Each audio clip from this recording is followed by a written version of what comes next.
This message comes from Jackson. Taxes aren't something you can only think about once a year. With investments, planning for tax day is year-round. Fortunately, Jackson offers tax-efficient products. Visit jackson.com for more information on how our products can make your tax bill a little bit less painful. Jackson is short for Jackson Financial Incorporated, Jackson National Life Insurance Company, Lansing, Michigan, and Jackson National Life Insurance Company of New York, Purchase, New York. That new thing? Yeah, we've got it. The Drop by GNC, bringing you all the newness that matters. Handpicked by the pros who actually know what's up and what's proven to work. We keep you on top of the trends and dialed into what's next. Whether you're crushing it at the gym, leveling up your game, or thriving every day, The Drop by GNC is where the latest solutions in health and wellness land first. Non-stop innovation and fresh finds daily. Explore what's new and what's next on The Drop by GNC. Hello and welcome back to the Psych Legal Pop Podcast. And this is a very, very special podcast on a lot of levels. Yes, because very.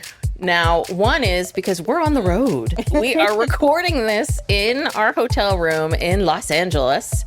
We're staying at a hotel right here on the 405. So if you hear cars whizzing by, we apologize. That's LA. We could not stop the 405 for our podcast. No. And so this is where we're at. And it's also a very special podcast because we're going to discuss 3 different shows. We're going to talk about Love is Blind, episodes 10 and 11. 11 and 12. 11 and 12, sorry. yeah. Which is the final weddings and the reunion. We're going to talk about the Kardashians, episodes 5, 6, 7, 8. Ooh, boy, is that show boring. And then finally, we're going to talk about Sister Wives, which we've sadly been talking about a lot. In our off time. In our off time. At dinner, in the car. It's real sad. It's taken over my life, quite frankly. It's a sad, sad state of affairs. Oh, I think we forgot to introduce ourselves. Oh, yes. Oh, shoot. So anyway, hi. This is a pop culture podcast from the lens of a therapist and attorney. I'm Tess Brigham. I'm the therapist. And I'm Brooke Brigham, the attorney. So, yes, here we are. The Brigham sisters are on the move. On the road again. Let's start with Love is Blind, which I've been wanting to talk. When you texted me on, what was that, Wednesday? Right before that Wednesday. Yeah, when I've it came been out. dying to talk about it. So let's just jump right into the wedding that was the cliffhanger, was Nancy and Bartise. Yeah. And as I predicted, Bartise said no. Yes, I do not. I had a little more faith in him. I thought he wouldn't. I didn't think that he had the guts to say no. I thought he would fold. But you didn't want him to say yes. No. Yeah. This is the best thing that could have ever happened for Nancy. Yeah. I mean, it would have been awful. I don't think it wouldn't have worked. So we're happy, very, very happy for Nancy. But the way he treated her and his explanation was insane. Just so, I mean, I guess I shouldn't say insane because it's so Bartise. Yeah, and he wasn't really into her because it came out. Well, I don't know if we should integrate this part of it. Yeah, but it came out in the reunion, which was the next episode, that literally the next day or 2 days later, Bartise was seen with a tall blonde woman at a party, at a 4th of July party or boat party or something. So clearly he had someone in the can and was just picked up and started going out with her. And I mean, I don't know, that speaks for itself. Yeah. Well, even if he just randomly went to this party and met her, apparently she was all over him, and obviously there was all these pictures. Yeah. So obviously he was not lamenting whether he, he wasn't sad. Yeah. He was not sad. He was not devastated by any means. But definitely Nancy's family. Oh, that was great. They were the stars of the show. That brother, there was a point at which I was like, ooh, hit him. Hit Bartise. Hit him. Well, what happened was that would not have been good. After he said no, I can't remember if they walked out together or they said, let's go talk. They said, let's go talk. So they went outside, and immediately Nancy's brothers, her mother, everybody just got up and followed them outside and wanted to confront Bartise and tell him, what an asshole he was. And Nancy was like, Mom, go away, leave us alone. We have to talk. And they would not leave them alone. Yeah. And the brothers wanted to throw down. They were pissed. Like they were saying, what the fuck? And blah, blah, blah. Why do we do this? And it was as if nobody explained to them what was actually happening. Nobody explained the concept of the show. Like they thought this was a real wedding and that he had like left her at the altar. Yes. They didn't understand that this was an option that could have happened. Yes. But it was Yeah, hilarious. they really did not explain to him very well what was going on. But yeah, and I really felt for Nancy in that moment in time because I do understand that the mom was trying to protect her and didn't want to see her daughter get hurt anymore. But all of these people are swarming around her and she's just trying to like wrap her brain around what just happened. Yeah, I was very proud of her though because Bartise was saying, he was trying to make himself look like not so bad. And he's saying, well, can't we just keep dating and see where this goes and blah, blah. And she's like, no. This is good. And I was like, thank you. Good for you. Because that was the right thing to do. And he didn't really mean that. He was just trying to make himself look like not such a jerk on TV. Yeah. And, not have to deal with her so much. I think he thought, oh, I'll just fade it out. I'll just, I'll tell her we'll keep dating. We'll see each other a few times. And then I'll slowly slide back and fade out and she'll never be the wiser. But she very much was, she was in this place of like, I was willing to work on all of these things. I was willing to make it work for us. And you basically said, no, I don't want to. So what's the point? So good for her. No, she had the sound mind to do that, especially in that moment. Yeah. That took a lot.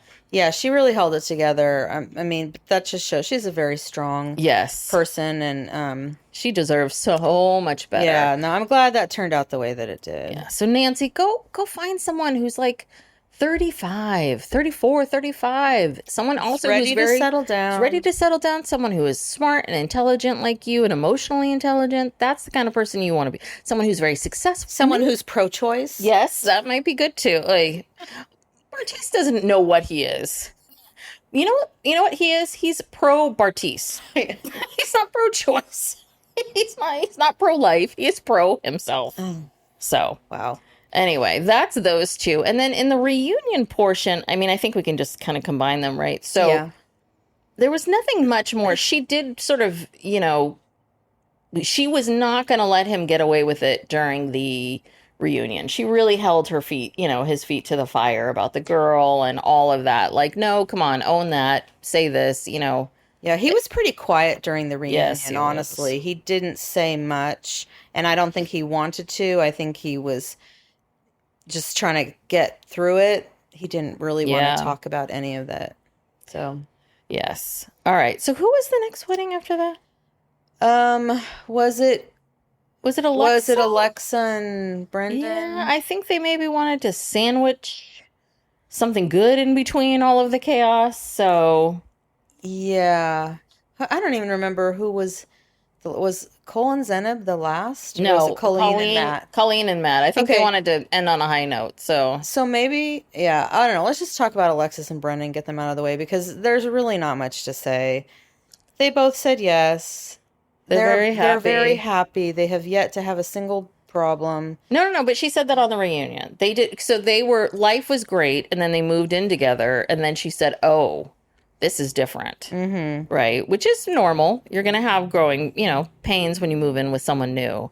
So I think that was the big issue was that they started to have disagreements once they moved in. Yeah, together. which is normal. Yeah. But yeah, they nothing of any significance that they could even find anything. I'm sure the producers were like, okay, now have you had any big fights? And, what can they had nothing to work with. And, God bless them. I hope that they're happy and they stay together. And I hope they make beautiful babies and life is great for them. So, there's really nothing to say about them. All right. Cole and Zenab.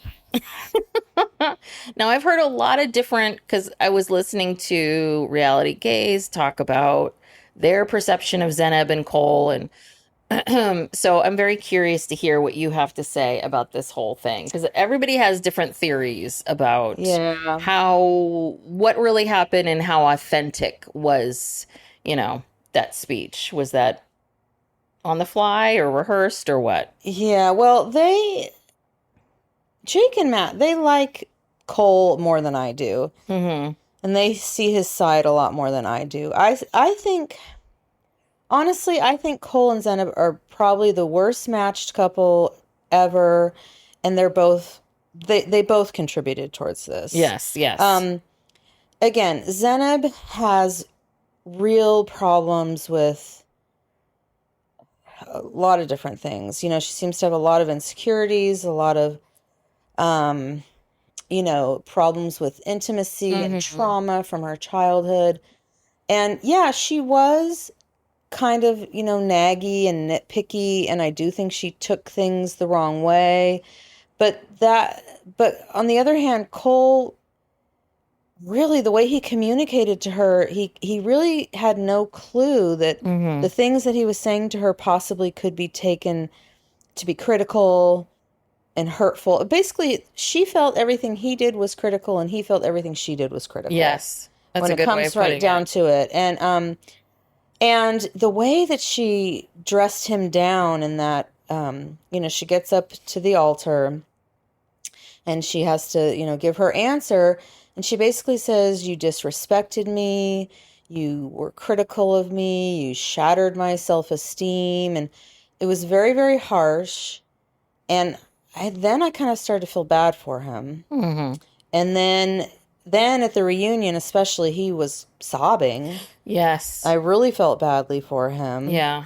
See, I don't love Cole. I just feel like Cole is, Cole needs some more time.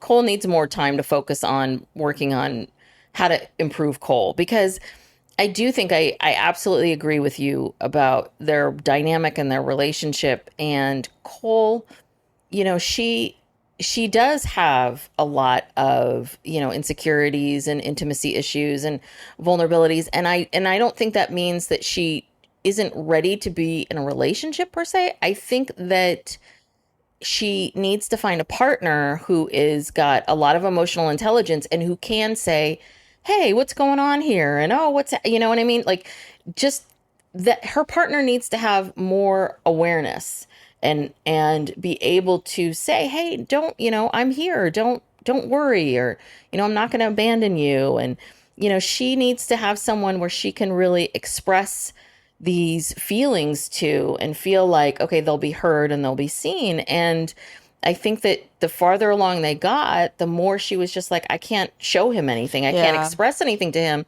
So it just she kind of turned it all inward and then started to get mad at him and criticize him. Because I still think that listen, maybe I relate to Cole because I'm a little bit messier. I'm the messy one. And so, again, I don't have flies in my toilet, but nothing that bad.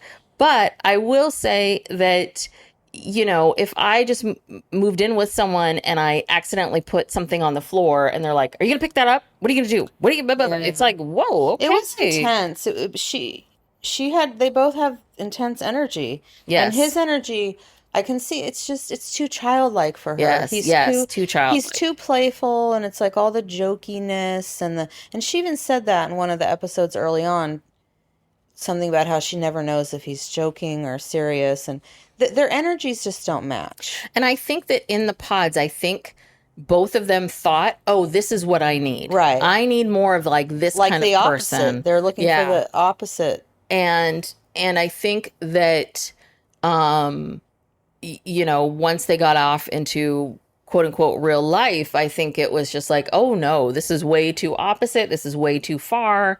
And this isn't going to work. Yeah. So let me pull this up. Zenab did an Instagram post and it really shows, this girl is intense. Yeah. She claims that she did not know what she was going to say until she got up there. That's what they all say. I don't know. So she had a speech planned out. Yeah, but the her stepmother, mom, the stepmother said to her, just be truthful, just tell him the truth. And when I heard, when she was about to go up to the altar, and I was like, okay, she's gonna say no, because it just seemed pretty obvious that she had told the stepmom, listen, I'm saying no, and I'm gonna, I think I'm gonna say something about all of this. So. Okay, so here's what she posted two days ago. Yeah, the show came out on a Wednesday, so yeah, this must have been Thursday. Okay. Cole, I fought for us until I couldn't anymore. I know you know that. I know you know why I said what I said. I know you know what you did. It's okay if you aren't ready to talk about that yet. Zay. And then she goes on to say, the only apology the internet will get. I'm sorry. I'm sorry you weren't in that relationship. I'm sorry you didn't feel what I felt. I'm sorry we don't have the same triggers. I'm sorry me standing up for myself offended you so greatly. I'm sorry you didn't see all the reasons for what I said. I'm sorry you didn't live with me. I'm sorry that you didn't know me. I'm sorry that your insecurities are different than my own. It goes on and on. And it's just like, oh, okay. Well, Zena, what did you think what do you think? I think that, again, if you are willing to go on this show and go through this experiment, then you have to recognize that not everyone's going to agree with you. Not everyone's going to agree with you. People are going to have things to say. Yeah. And so this whole I'm sorry. And it's like, if she really quieted things down and really listened to what a lot of people were saying, a lot of people, we were on her, no one thinks you're a bad person. No one thinks anything. It's just more of like, we're just commenting on the relationship. And that was, a lot of people had some feelings about her making the speech. Like, is that, just to kind of shame him? Yeah. Because really what that speech was about was, the speech wasn't about like, I need to share with you what I'm really thinking. It was, I need to tell you, I need to shame you, publicly shame you in front of all of our friends and family and the world, and tell people how I was mistreated, and then mic drop, leave. Yeah, I didn't like it. And then during the reunion, there was a lot of Cole saying, I'd never said that. I never did that. And she's like, yes, you did. And he's like, no, I didn't. He's like, roll the tape. He's like, show me. And he kept saying that, like, why all these things you're saying. And she's claiming that there was this edit where they didn't show any of the things that he would have been. And he was like, that's not true. If there's tape of me saying this, please play it. And so then we get to the cutie gate, which the show put in at the very end of the reunion. So what was your take on that? Because I when I saw that clip, I thought to myself, okay, this explains everything. Because that is the kind of clip where a million people can watch it, and you're going to get a million different opinions about it. And it is all very, I don't want to say subtle, but it's just like two people not quite hearing each other. Right, because she's claiming that all throughout the relationship, he body shamed her, was critical of what she ate. She says, I didn't eat during the whole experiment. And so anyway, what happens is she claims that he said to her before they were going to go out to dinner, she tried to eat 2 of those little cutie oranges. And he said, oh, are you going to eat both of those? And then she says, well, yeah, that's 1 serving, which that right there is a little strange of a response. Uh-huh. And she claims that was him being like, well, you better not eat too much, whatever. So they show the actual clip, and they're in the kitchen and they're talking, and his energy is kind of all over the place. Yeah, they're talking about the wedding and family and travel and all of this. Yeah, and then she's peeling this cutie, and he says, oh, are you going to eat both of those? And I don't think he meant anything by it. Like, I think he was just observing what she was doing and commenting on what she's doing. Like, oh, you going to eat both of those? And she took it as him saying, oh, well, you shouldn't be eating that. Yeah. I mean, it was such a miscommunication.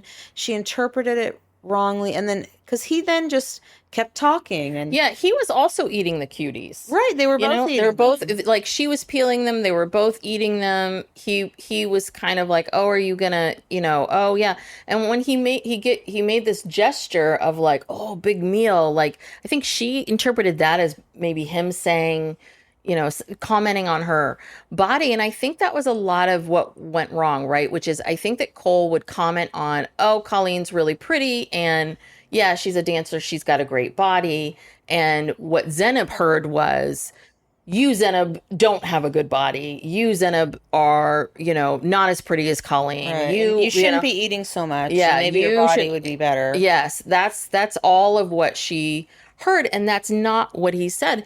Listen, were some of the things that he said insensitive? Yes. Were they stupid? Yes. But they weren't malicious. It wasn't, I think she thought it came from such a malicious place. Yeah. And it really came from he's just not, again, with it. He's just together. making He's just small young, talk. and he's young and stupid. He was literally just making small talk Yeah. with her, because as they were having this quote unquote conversation, it was mostly just him talking and her saying nothing. Yeah. She was already really shut down. She had this very shut down energy, shut down look on her face, and he's all excited talking about going to Europe to meet her family, and where do they all live, and where would be the best place to meet. Yeah. And she's just like, "Well, I don't know. Well, yeah, I guess we could do that." It was like she was in a shitty mood already. Yeah. And he was kind of bothering her. Yeah.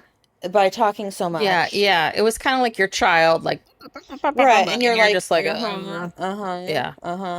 It was a really, really bizarre scene and a bizarre relationship, and again, they shouldn't be together, so no love lost there. Yes. So that's Cole and Zenab. And Cole really, I mean, I was amazed when Cole broke down and cried at the reunion. I felt like, oh, he's really, he had no He clue. really doesn't understand what's happening. He really had no idea what happened. And what I thought was so interesting is his reaction versus, another 25 young person, Bartise, right? Which is, he very much was like, he said this. He said, after this happened, I just decided I'm going to bury myself in work and never date again, and kind of like hide in the corner. And Bartise's way of processing his feelings is to find a blonde and get on a boat. Yeah. Yes. All right. And then there is Matt and Colleen. And that one, I will tell you, that was a bit of a nail biter. Yeah. I will say, I did not know which way either of these people are going to go. And when she said, I wasn't quite sure if she was going to say yes. And then she said yes. And then I thought, oh, he's going to say no. He's going to say no. And then he says yes. So I was like, okay. Yeah, the whole lead up to it was both of them saying, I don't know what I'm going to do. I don't know what I'm going to do. I don't know. And saying, well, I guess I'll decide when I walk down the aisle. And I just thought, this is ridiculous. But You're again, going to I think that's decide the when you walk producers. down the aisle? But I think that's the producers. I think see, I really would love for them to peel back the layers, the Lachey's. Tell us, are these people contractually obligated to say their answer on the altar, or can they at some point say, no, I don't want to? So this is a little bit of the flaw of the show, right? Because it sounds like with so many of these couples, I think, when they were leading up to the wedding, I think a lot of them said to each other, oh my God, so if you're going to say no, you're going to tell me, right? You're going to tell me, you're in this. And I think but I think the producers are then in their ear saying, you can't say anything. No, you're going to get sued. Yes. So I think there's a lot of manipulation in that. And I feel like the partners are blaming each other for some of these things, when really it's not quite like, this is what you signed up for. Yes, I guarantee you they signed contracts that say that they have to go through with the wedding. They don't have to say yes, but they have to go through with it. And they have to at least play along with, some sort of suspense. Otherwise, they will get sued and fined. And otherwise the show wouldn't work. Yeah. You would never get the 5 people to get to the end of the show and go through it, and it wouldn't work, and you wouldn't have a show. Yeah. So, there's that element to it too. And I mean, but we should know that. We should understand that. But people still are people, and their real feelings do sink in. And so it was just hard to believe that both of them just truly didn't know. Yeah. I don't know. And then it was interesting because when Colleen was getting her makeup done, and her sister said to her, she's like, listen, make this decision for yourself. Don't make it for anybody else. And Colleen said, oh, well, what do you mean? Like, you think Mom will be mad if I say no? Just like, oh boy, this is what we're dealing with. I mean, and again, like, Colleen is just she's very young. young, and we know Matt is still not healed from his, Though the woman who betrayed him, played him. Though Matt seems a lot more together now. I mean, he seems more with it, though. Well, in the reunion, he was cool as a cucumber. Yeah. And this is another thing, too. The reunion was not very good with confronting everybody about... Nobody confronted Matt about his anger issues. Yes, no one said... Well, because, right, that was the problem with the show, is like, he's married now. They won the prize, right? So with the married couples, it's almost like they don't challenge them so much. Yeah, it's almost like, okay. But I will say one thing about the reunion that I thought was wonderful was Raven and Esco. Yes. That made me so, so happy. Yes. That is, yeah. That made me really happy. They are so very cute. And I could tell that something, even before their wedding finale, I could tell that there was something more there, because she was posting stuff on Instagram talking about what a great guy he was and how wonderful he was. And I'm like, But yeah, she's posting pictures. She went to visit him. Oh. They had pictures of them in San Francisco. Oh, okay. Yeah. So I hope they... I hope it works. I really do. Well, and I think that he made... I think his choice came from a very smart place, which is, I'm going to grad school, like, us committing, this would be too much. I mean, and I think that's the part that's really hard about the show, is it's such these absolutes, right? Either marriage or, bust. Right. And I think these two are a great example of, you know what? Love is blind. I don't think they would have found each other otherwise. And at the same time, they just need more time.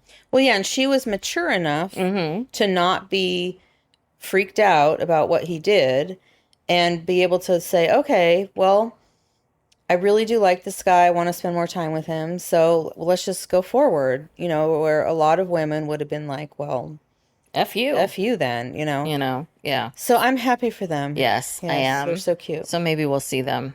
All right, let's move on to the Kardashians, which is such a snooze fest. Yeah. And so I have one general comment about the show, which is the problem, and the problem is that we know too much. We all know too much. Like, the whole setup of Kim and the Met Gala and the dress and, what am I going to do? It's like, we all know you fit into the dress and you got there and what happened. Like, we all saw it.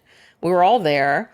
You have to be under a rock not to see the pictures. So there is that element of things, of just always feeling like, okay, I know how this is going to turn out. And so then the show, I can see them saying, well, let's show people, a little bit of the behind the scenes stuff, which I think that some of this behind the scenes stuff is interesting. I am enjoying seeing sort of the process and how she kind of transformed herself. But at the same time, I feel like break the fourth wall a little bit more. Kim's actually breaking the fourth wall, like talking directly to the camera more and more. And I like that. Like, I do too. Let us in on all of these things. Let's stop pretending that there's a camera here. And because you've become this famous, like, let's see the behind the scenes stuff. Yeah, give us more of that. I loved watching her getting her hair bleached in her hotel. Oddly enough, that was fascinating. It was fascinating. And how that process works. Took like 30 hours. Oh my God. And just all of it and how she thinks about it. I think all of that's really interesting. But the rest of it is just, come on, we know everything. So stop spending all this time on the, ooh, will this happen or not? It's like, oh, Right. no. They were talking about the lawsuit with Black China, and it's like, that's over. We know the outcome. We Yeah. know you guys won. So when you hear them talking about, oh, I'm so worried that what if the jury hates us? We already know what happened. Yeah. It's like that doesn't elicit any feeling, You're just Yes. bored. So maybe they need to make the show live. I think so. We should all be seeing these things. It's a live weekly show. Yes, yes. Or some kind of like Truman Show kind of thing where there's a feed on it 24/7 Exactly, and like people, Big Brother. yeah, and you just tune in Yeah. whenever you want to see what's happening now with these people. Yeah, and then they have to fill it up with The rest of this this, filler like stuff. Chris's hip surgery. Why in God's name did we need to see this graphic like bang, crash, bones? Why? Why do we need to see that? What is the point of that? It's so boring. It's a Yeah. hip replacement. Millions of people have them every year. Ugh, Who it's like, cares? okay, great. You're, whatever it is. And then Chloe and Kim, they go to Miami because Chloe needs space and time and she wants to party. But Kim is, focused on work and la la la la la. And Kim can't let loose and have fun. Yeah. She's trying to get pictures and content. but see, I think that's her fun. I really do. Yeah. I think that it's like, I think she likes to go out and probably drink and talk to people and do all of that. But I think what she finds fun is what she does. And so I think she's, fine with that. she must, yeah. Yeah. So, and then Kendall, They're Kendall- always continually trying to make Kendall interesting. yes. And so Kendall and Kylie were supposed to go to Vegas. Kylie bails at the last minute. And Kendall goes and she, quote unquote, faces her anxieties by promoting her 818 tequila in Vegas at Tao or wherever it was. I don't know Yeah. where it was. And those were her big fears. Going to yeah, Vegas and fear- talking to yeah, people what about was- tequila. What was the fear exactly? I think it's her standing up on her own because she's always been with this, right? I think, is that the, I said, I don't know what the fear is. She has this blanket anxiety that she talks about constantly. Like, I'm anxious, I'm anxious, I'm anxious, I'm anxious. And then it's, I don't know. All of it just doesn't make any sense to me at Me all. neither. What's going on.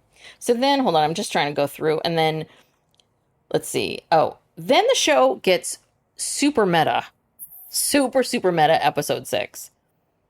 Because essentially at one point, we are watching the Kardashians watching themselves. I think I got that right. That this is the premiere of the show. It's like, so last season's premiere, and it's a big Hollywood affair, and they watch the first episode, and Chloe's fear is the red carpet and being judged and having to kind of relive the Tristan stuff. But that was just it just got to a really bizarre level where why did we need an episode this long later too? That show premiered over a year ago, and so we're just now watching footage of them at the premiere. And we're in the middle of the second season. It's like, this is just bad television. Yeah, it's just, but why, I don't know why either don't show it to us at all. That's how Or, desperate I don't they know. are. I for guess so. content. I guess so. Because if they had enough content, they wouldn't need to show that, because it makes no sense to show that. Yeah. And then Kim has her iconic icon of getting these models to do skims, and then they dragged her in, and So it was Tyra Banks, and Tyra Heidi Banks, Klum, and the Candace Swap. What is it? I didn't even know those other. Well, people. Alexandria Alesso. I don't know if I'm saying her name right, but she has been a Victoria's Secret model for eons. Like, her face. The Candace I didn't know, but I think she's also a Victoria's Secret person. I think they all are. But it's interesting to see, Tyra and Heidi, like queens of the reality shows and talk shows, just being themselves and chit-chatting and They convinced Kim to put on a pair of Skims and come model with them. Yeah. I thought it was great. I mean, I think, a lot of people were like, oh, she planned that. That was planned. It's like, I don't think she's that great of an actress. That seemed pretty authentic. Oh, I disagree. Oh, you think that was all planned? It was totally planned. I just don't think she's that good of an actress. But she's that also seemed pretty convincing. She's very controlling, So you think she's too controlling not to have had a sense of... do you think it's possible that she said to herself, you know what, I'm not going to put myself in it. But if they try to talk me into it, I'm going to resist a little, and then I'll say yes. No, I think she always wanted to be in the shoot. Why wouldn't she? Of course she wants to be in that shot of all of them in the Skims. Mm-hmm. Of course. She's not going to get left out of that. All right. Well, I guess I'm a little naive when it comes to this stuff. All right. So then we move on to episodes 7 and 8, which are basically the same episode, which is this through line of the Kim drama, of the Kim Met Gala. I want to be Marilyn Monroe. I want the dress. What do I need to do to get into this dress? That whole thing. And then they start talking about the trial there. And Courtney and Travis, they don't leave for Milan, I think they leave for Milan I don't know. I just felt like 7 and 8 were very, very similar. They were like almost the exact same episode. Yeah. They went to Milan in episode 7. They arrived, and then it bled into episode 8. The whole thing was them being in Milan and getting the fitting for their wedding clothes. And they met Domenico Dolce, who apparently... Is a wedding planner? Yeah. That was really perplexing to me. Yeah, and it was also perplexing to me that he and Courtney were such good friends, and he's basically hosting this wedding for her at his villa in Portofino, and he's making all the plans, and you got to get food from here. Yeah, he's basically planning her wedding. And I'm like, who is Kourtney Kardashian to this man? Like, why is he doing this? And Dolce & Gabbana have had problems recently that they've made some very... I think more than once, like horrible racial statements, and they've been accused of racism. And I don't know if they're trying to, this is part of their rehab campaign to, help their image. But there's some reason why Dolce and Gabbana? Well, I don't know. Both of them? I'm not sure if it was both or one of them. I don't know. But I do know that when it came out that Courtney was, having the wedding at his place, I don't know, their place. They're not a couple. Yeah. And I don't know whose villa that, I guess it's Dolce's villa in Portofino. That's where their wedding was. And that's where they all stayed on his estate and his grounds and everything. And when that all came out, people were like, ooh, like, why would you want to be associated with them? And so I don't know what is going on with them, but there's some ulterior motive. And it was just really boring. I mean, God, the way that they talk to each other, the way that they're friends, they have this entourage of people traveling with them. And it's all just Courtney being like, oh my God, look at this. And everyone's like, oh my God, you look so good. Oh my God, unbelievable. I mean, it's a lot of like, oh my God, Courtney, I never thought I would see the day when you were wearing a wedding dress. Yeah, can you believe it? Oh my God, I can't believe it. Courtney, you look amazing. Oh my God, this is so...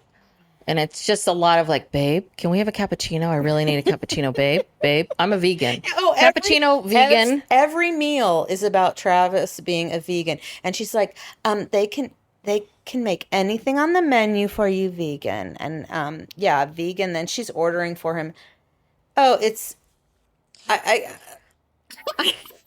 See, this is always my question. I always think to myself now, would it be worth it to be friends with someone like this, to get the private jets, trips to Italy, going to fabulous parties, interacting with these people? But the trade-off is you have the most inane, stupid conversations ever. For like 12 hours a day. Yeah, like never, ever. Or I don't think I could. I mean, listen, maybe the cameras go off and they're talking about Nietzsche. Who knows?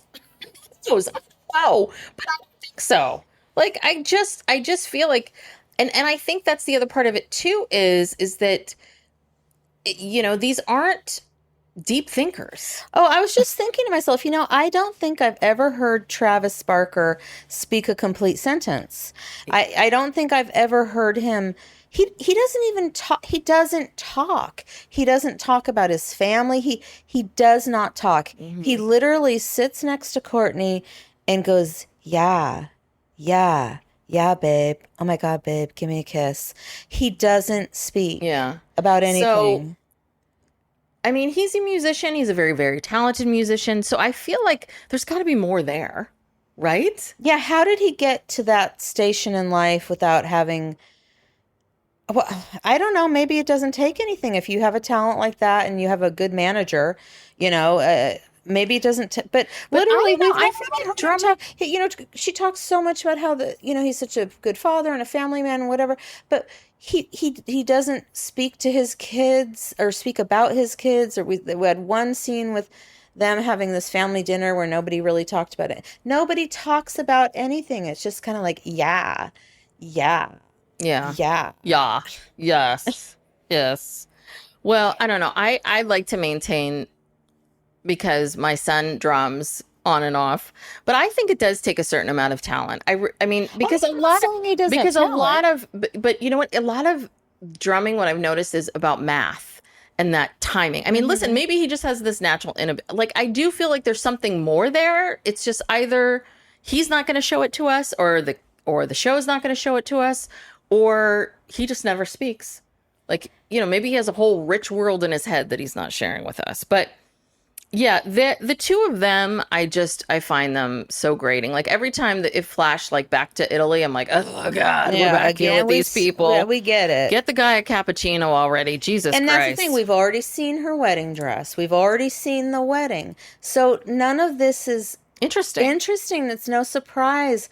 It's not like we looked at it and go, oh my God, she's wearing a short dress, because we've seen it. Yes, it's a prop. We've seen the veil. We've seen it all. And then, episode 8 was the Met, more of the Met, and the family preps for the Met. And we've been talking about these outfits. And listen, maybe we just don't get it, but I did not get Travis and Courtney's outfits. I did not think it made... At least we got an explanation for them, of how he's dressed up and he's in a fancy suit and she's like the deconstructed version of him. But it didn't even look like the deconstructed version. But the thing is, most of the photos we saw of her were like waist up. And I guess on the back of her dress had like clothes and stuff. It looked like a laundry. Did you notice that? Yeah, I couldn't tell like what it was. Like static playing on your laundry, where you had... which would normally be like a ruffle like or something, but it sheets. No. It was a dryer sheets. Well, it was not something was on it. Yeah, it was almost like part of the clothing itself was attached to the back, almost as if she was like running out of the house and not realizing that there was an extra pair of pants stuck to her butt. Oh my, that makes it even worse. And that, when I saw that, I was like, okay, I think I'm understanding this concept a little bit more, but we didn't see that. And it was just so not flattering on her. It was just, and then Kylie, I thought that dress was beautiful. And I get why you put on the baseball hat and that mesh top. And I understood where that person was going with this, because it's this idea of this beautiful white wedding dress with this like baseball turned backwards baseball hat. I get it. But it just was not attractive or flattering or interesting, at all. I didn't get it. I didn't like it. I didn't like it either. And I don't understand the Met Gala, because, the Met Gala has a theme every year, but nobody ever follows the theme. Yes. And Kim obviously didn't even try. She just had this idea and she wanted to do what she wanted to do. But anyway, yeah, I mean... Yeah, the Met Gala now is like it used to be all industry, it was a few celebrities who were really into fashion, Sarah Jessica Parker or whatever, New York celebrity, and like New Yorkers. And I think it was a lot of fashion and a lot of insiders. Yeah, it's a big fundraiser. Yeah. And so, but now it's almost kind of like, well, this is a party we're all going to now. So we're going to wear what we want to wear and have these moments, these red carpet moments. So anyway... But you have mentioned, which I really didn't put together until you said it, was just they've just cut out Pete completely. Yeah, because, she and Pete went to the White House Correspondents' Dinner. That was about a week before the Met Gala. They cut that all out. Because that was a big deal. She would have shown that, but for the fact that too hard to cut him out of it and just show her there. So he's been cut out of that. We haven't seen him because there was other footage last year to show he was part of the prep for the Marilyn Monroe stuff. Yes, that's right. Oh my God. He went with her, I believe. No, to but there Florida. was a trailer. That's right. Yeah. There was this famous trailer where she says to him, when they were showing scenes from season 2, where she's like, "Hey babe, do you want to take a shower?" And he's like, "Whoop." Like doing this comedy bit, and everyone was commenting on, like, you know, comedians mainly were commenting on, like, "Oh my God, you're a comedian and you're doing the hackiest bit known to man." I just thought, yeah, all of that's gone. Mm-hmm. They just cut that out. And that would have happened by now. We would have seen in the series of it. We would have seen it. And so all of that got cut out. All right. Well. Yeah, I mean, okay.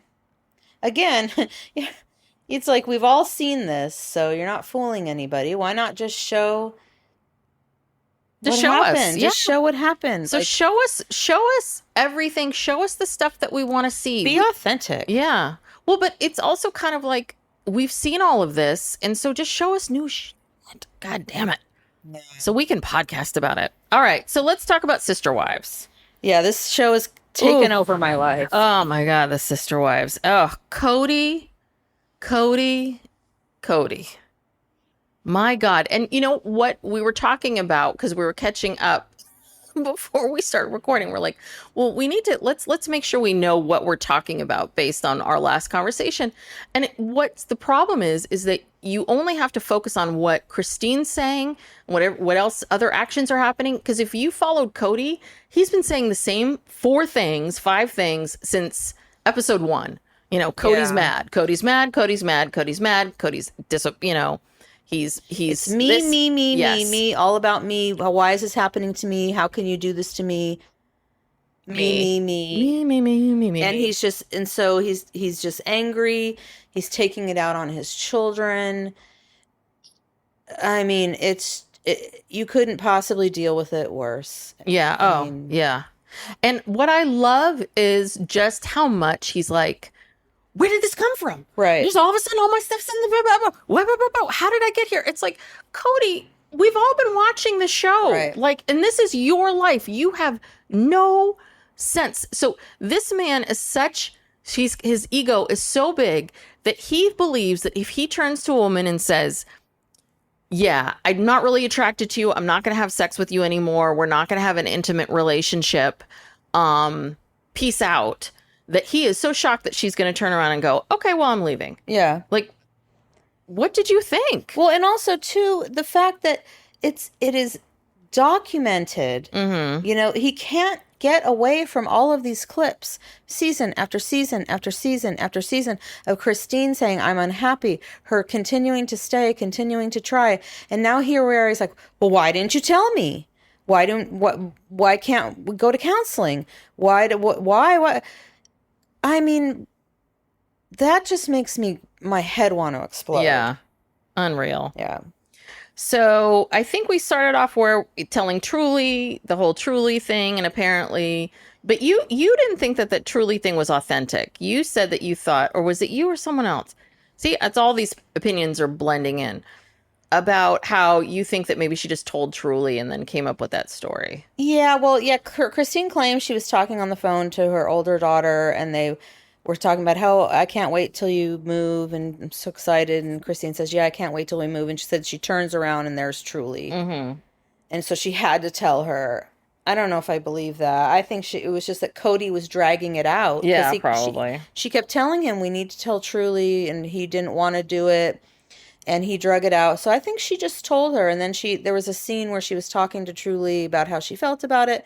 And what I felt was that either Truly is the most mature, well-adjusted 11-year-old, the way she was talking about it, or it felt a little bit rehearsed. Like, okay, we're going to sit down and I'm going to ask you, you know, how you feel about this. And which is fine. I felt like Truly's responses were sincere. But anyway, Truly knows. Truly's sad to have to leave her friends behind. But you can see what is so telling about this is Not once has Truly been, I'm going to miss my dad. No. Not once. Have we heard her say, I'm really sad to leave my father. I'm moving to another state. I'm going to miss my father. A lot of it was, I'll miss the other people. You know, I got used to being here. I mean, this poor girl has been, you know, yanked out of school after school. Well, and I don't know what the timeline on this is, but it's got to be several weeks, maybe a couple months from the time that Christine first told Cody that she was leaving and told like where she is now, like almost getting ready to physically leave. He has been complaining about, what about Trudy? What about Trudy? Truly. Sorry, Truly. What about Truly? And Christine is like, well, you can see her whenever you want to. And, you know, if she wants to come and spend the night, you know, at your house with Robin, because that's basically his house now. And Cody just keeps coming up with excuse after excuse after excuse as to why he can't see Truly. And to this day, he has not seen her. And they're leaving next week. Yeah. He's so full of shit. He doesn't care about Truly. No. He only cares about his own butthurt feelings. Yes. So then the episode after that is where Cody officiates this wedding. Ugh. So, in the middle of COVID, you're going to go to a wedding? Yes, with other people, no and one's no wearing one's wearing masks. masks. Oh my God. The best was Janelle. The more I watch the show, the more I love Janelle. Janelle just calling it for what it is. Like, this guy is he's a crazy COVID person, and now you can go to this wedding. That's interesting. Because again, Cody's logic serves Cody. He picks and chooses, makes things up. As he goes along, the rules or whatever he wants them to be. What he wants them to be, yes. So he officiates the wedding. What was so annoying about Robin was, like, again, I think that Cody thinks that he is this really, because he's married to 4 women, somehow he thinks that he is the expert in women, on marriage, on women and marriage and being married and plural marriage and what is he, former pastor, preacher, or something? A self-appointed preacher. And, I'm going to officiate this wedding of my friend, but it's really important that I go. And Robin's backing him up saying, yes, he does such a great job. And, and I'm just listening to him talk, and I'm just like, oh God, please. You're not saying anything new or interesting. Anybody could have glommed this off. You read a few things on the internet, and you can perform a wedding. You can put these things together. And you know what? Everybody is performing weddings these days. Like, everybody gets their friends to do it and people that they trust and respect. That's fine. But like, you're definitely not an expert on marriage. And that, I think it was his ego, because he didn't want to go officiate this wedding because of everything that was going on with Christine. He was embarrassed. Yeah. It had nothing to do with, maybe I should reflect upon myself, and maybe I shouldn't be officiating a wedding since one of my marriages is falling apart. No, it's all about how will it affect me. Yeah, once again, he's made his friend's wedding all about him, just like he makes every occasion and event all about him. And so he officiates the wedding, and then his dancing. The dancing was the best. So, that was good. So there have been many episodes of Sister Wives over the years where we've seen Cody's dancing. He thinks he's a great dancer.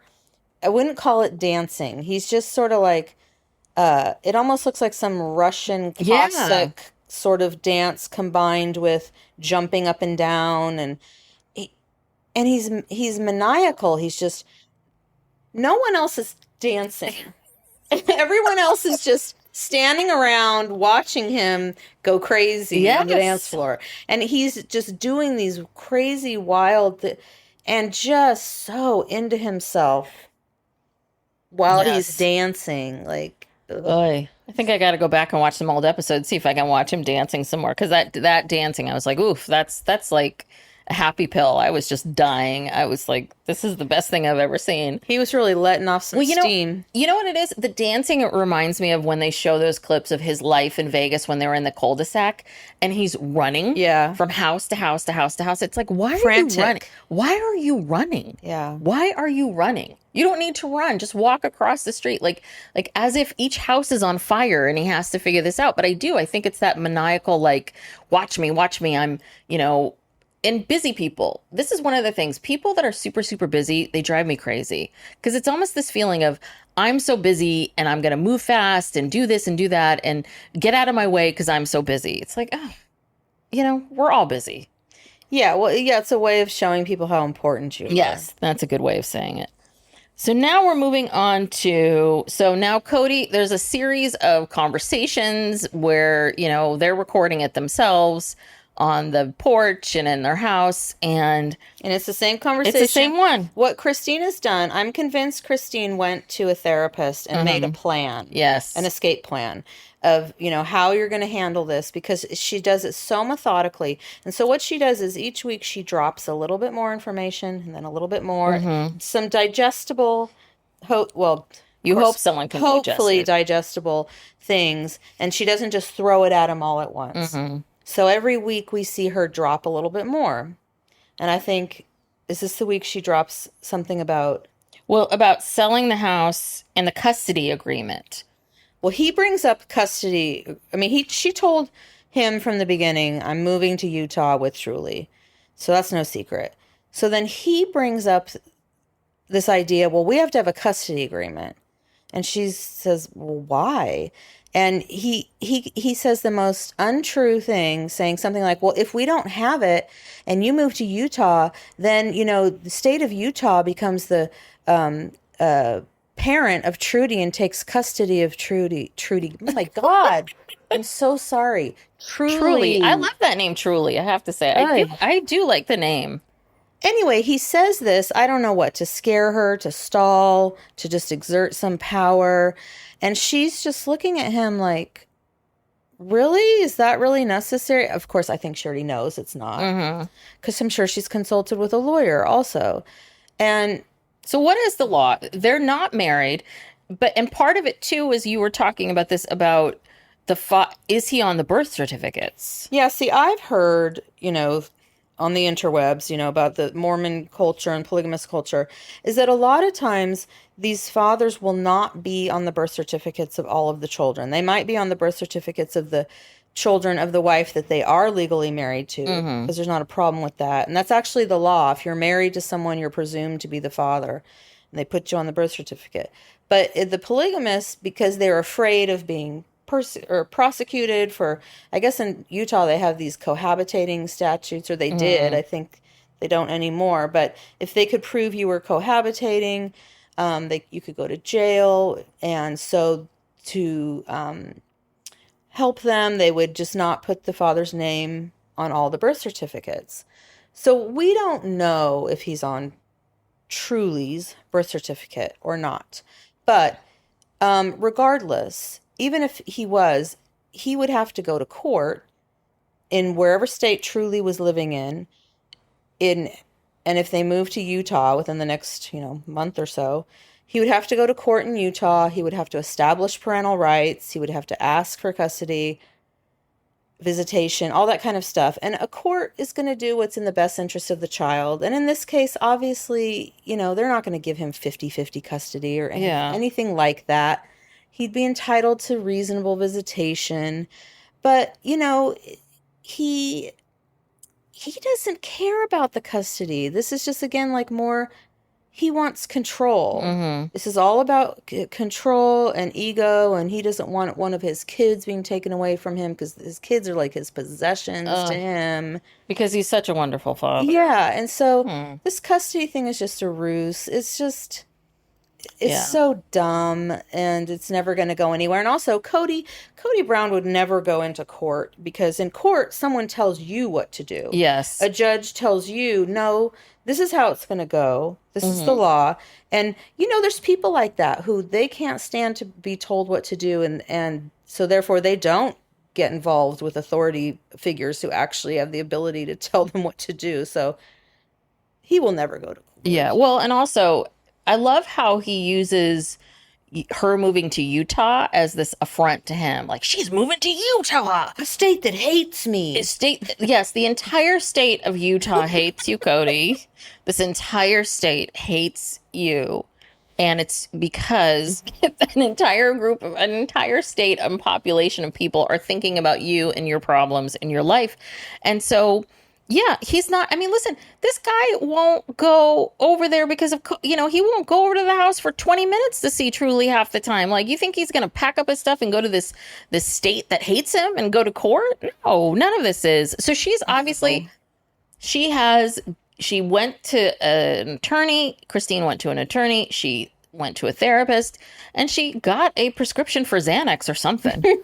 And she was like, "Oh, you're coming over? 20 minutes? Yeah, Great. let me pop a pill. Let me take a couple pills, so I don't jump out of my seat and lunge at you." Because I think I would have done that. But. Well, it's perfect because, see, with a personality like Cody, that's what he wants. Yes, he wants a fight, and she just will not bite. She is just like, "Huh, okay." Like, she just kind of leaves it hanging.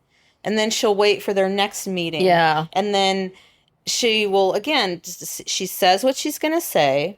She listens to Cody just, say all this gibberish. And then she's just silent. Mm-hmm. And he doesn't do anything with it. He doesn't take any action. Here we go. From the time he first said, I want to start having Truly come to my house, she still has yet to come to his house. Mm-hmm. He has yet to even pick her up. Even if you don't want her coming over because of COVID, why don't you pick her up and take her out for lunch and go bowling or something? I don't know. Yeah, do a bunch of outside activities. Go do something with her. That's probably what it comes down to. Robin's probably like, well, we can't have Truly over here because she might bring COVID, and Christine is just, traveling all over and bringing COVID. But I don't think Christine's had COVID. But anyway. Yeah. That whole thing. Oh. I don't know. It's so ridiculous. And then there's this whole conversation between Mary and Robin. And I'm very, very perplexed. Well, yes and no. And I think maybe you can answer this because you've been watching the show much longer. But I'm really perplexed by how much Robin and Mary are digging into this. Like, Janelle very much, totally, thank God for Janelle, the voice of reason. Janelle was like, you know what, it hasn't been good. She's making this choice. I'm sad to see her go. This is not what we want, but I have to respect her choice. Right. And she's and I have to support it, and let's move forward. Why? And the one that is, I don't understand why Mary is doubling down. Like, you don't even spend any time with these people. Cody's treated you like crap for years. Cody came on camera and said he doesn't consider himself married to her anymore. And that if she went and married someone else, he would be fine with it. Yeah. How much clearer can it be? And then literally the next scene is Mary saying, well, I'm basically just going to stick around and just be here and hope that at some point Cody decides he wants to try to work on things. Mm-hmm. I wonder, after she saw this episode where he said that, if she's changed her mind. I sure hope so. If not, she is the world's biggest doormat, and she gets what she deserves. And I don't know why she's so dug in. I think because she doesn't have any ties to anybody else in the family, except for Robin, and even that is kind of fragile. She doesn't get along. They're supposed to be really, like, when you watch the first episode of the show, the very, very first episode, Mary talks about how Robin is a friend of hers, and that Mary kind of facilitated the relationship between Robin and Cody. And so they're supposed to be gal pals, yet you never see them together ever. Yeah, I think, again, I don't know how much I believe that. For some reason, Mary really wanted to bring a fourth wife into the family. And here's a little bit of Sister Wives history. Before Robin, and this is in their book that they all wrote together. Before Robin, Cody was courting a girl who was literally a girl. She was not 18. Oh my God. She was 16 or 17, something like that. And they wrote this in a book? Yes. They didn't say it quite so bluntly. They said it more, reading between the lines kind of thing. But something happened. The girl came to her senses, or her family intervened or something, because they said they were waiting for her to turn 18 so that Cody could marry her. And something happened that never happened. And then, Robin was someone who, was a kind of friend of Mary's, and they saw her at a few events, and Mary was really facilitating this and supporting it. And it's kind of like, well, why? I think at that point, Janelle and Christine and her, they were never close. They were never friends. And Janelle and Christine had bonded. Yes. And Mary was the odd person out. Yep. And she needed she needed an ally and a friend, and she found that in Robin, and that's why she's still clinging on to that. And God, Mary, because I don't think the older kids like Mary, because I think Mary was like kind of a mean disciplinarian to a lot of the kids growing up, and they didn't really like her, and she's not very likable in a lot of ways, and was not close to anybody. And so she's clinging on to Robin, and Robin seems to be clinging on to her.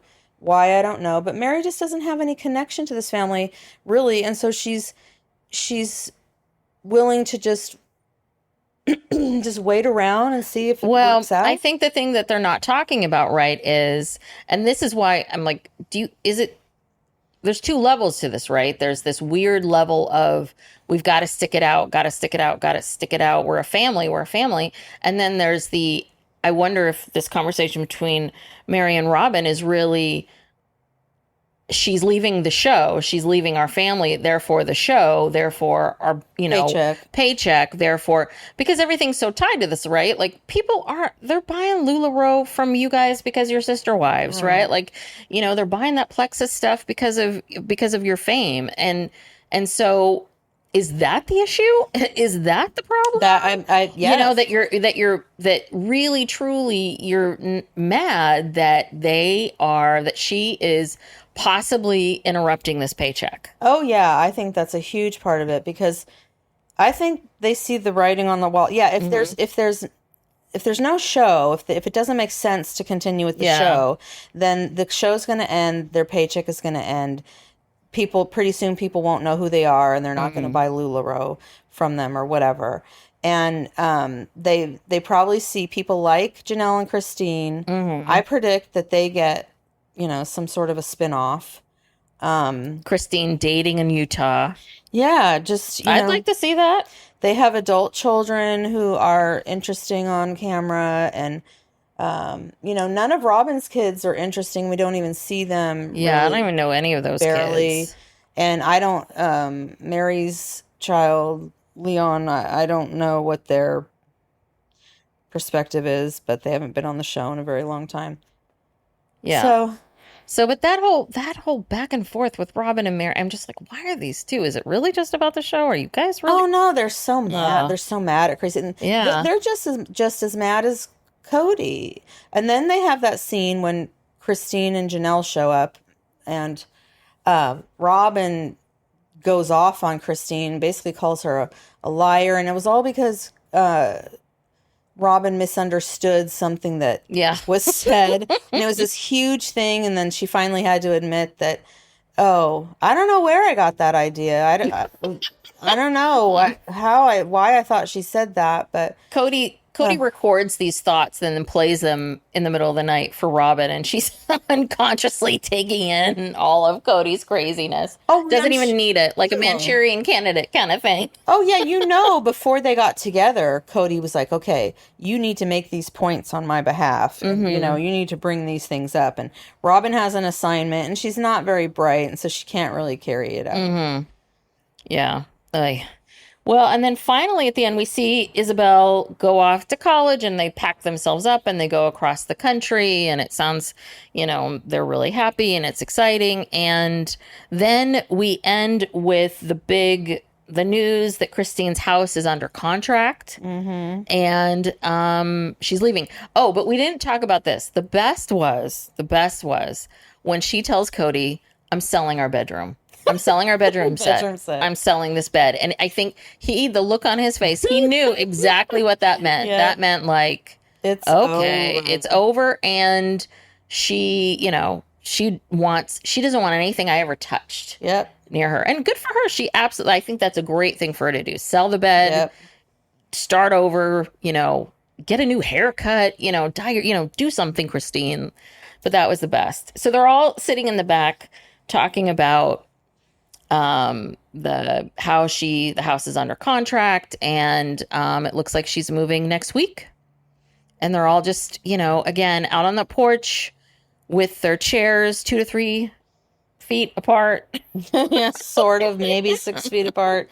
And talking yet again. And that's the part that's really hard, is there's so many of these scenes of them sitting outside that you're like, when did this happen? Well, see, that's another problem with timing. I think that when this is being filmed, this is like the summer of 2021. Oh. Because, it's a long time ago. Christine's sold her house quite a long time ago, last 2021. Mm-hmm. So, yeah, we have this lag in time that doesn't make a lot of sense. But, Janelle is happy that Christine has sold the home. Cody, we've already seen a couple conversations where Cody claims that he's entitled to either A, taking all the money from Christine's home and paying off Coyote Pass, or B, he gets 50% of the proceeds. And then Janelle, thank God, comes on and explains the economics and says that, well, no, family money was used to put a down payment on Christine's house, just as family money was used to put a down payment on Robin's house. And Christine made all the payments. Cody's name, I think it maybe was on title at one point, but no longer is, because he had to take himself off title to finance something else. And Janelle says that Christine's equity in her home is equal to her equity in Coyote Pass, so it's a very simple and straightforward wash. Thank you, Janelle. Yes. Because, Cody is just... He convolutes everything. Yeah. He makes everything 20 times harder.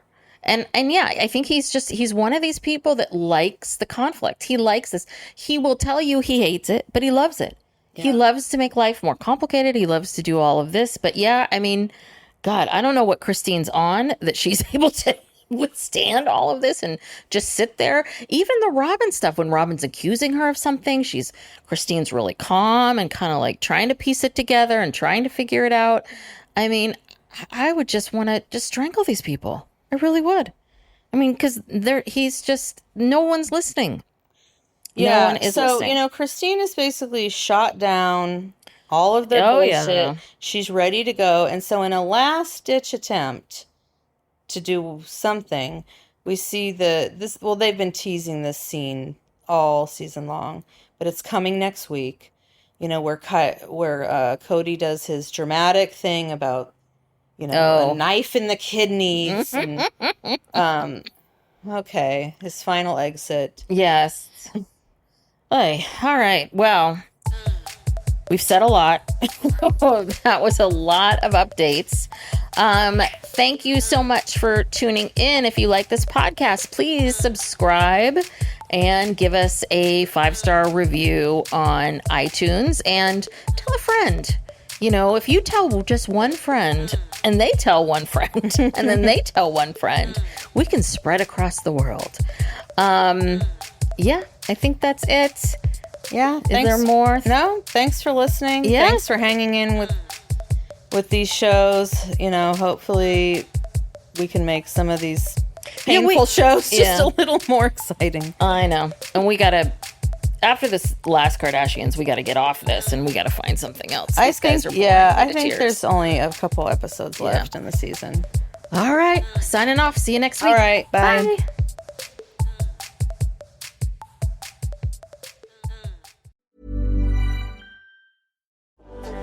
That new thing? Yeah, we've got it.